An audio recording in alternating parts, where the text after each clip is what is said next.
Hã? A senhora tem uma roupa da senhora pra me dar? Roupa? É. Sem usar?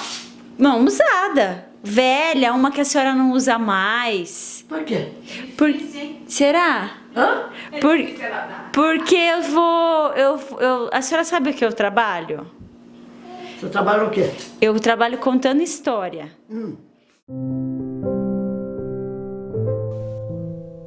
Essa é minha avó.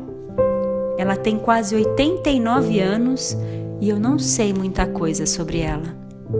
Do mesmo jeito que eu não sei muito sobre os meus outros avós que já morreram. Quando eu me dei conta dessa falta faz um tempo, eu decidi ir conversar com ela, saber das histórias, da família. Mas aí já era tarde. Porque como aquelas fotos que vão se apagando com o tempo, hoje ela tem dificuldade para enxergar as lembranças. Então não tem muito jeito. Eu fiquei com muitas histórias que eu não conheço sobre a minha origem. E eu sinto que elas deixam segredos em mim. Mas no fim, todo mundo é assim também, não é? Todo mundo carrega memórias invisíveis, histórias que fazem parte da gente, mas que a gente não conhece. A minha avó, ela se lembrou de uma história, uma coisa bem pequena. Ela me contou que o pai dela era vagalume, que era como chamavam os acendedores dos postes a gás.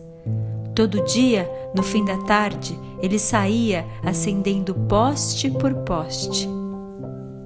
Aí outro dia eu li uma coisa que me fez lembrar disso, do meu avô vagalume. O texto dizia que hoje o contador de história é como um desses acendedores de postes, porque ele vai acendendo a nossa imaginação. Devagar, ele vai iluminando a gente por dentro. Eu achei bonito isso, mas eu acho que quem acende a gente por dentro mesmo são as histórias. O narrador é o mensageiro apenas. Contar histórias me aproxima das minhas memórias, das que eu conheço e das que eu não conheço. Por isso as histórias são tão importantes na vida de hoje, porque elas abrem um portal para a gente ficar perto de muitos mundos. Elas nos contam de mundos que existiram, existem e vão continuar existindo. As histórias ajudam a construir um mundo onde muitos mundos podem existir.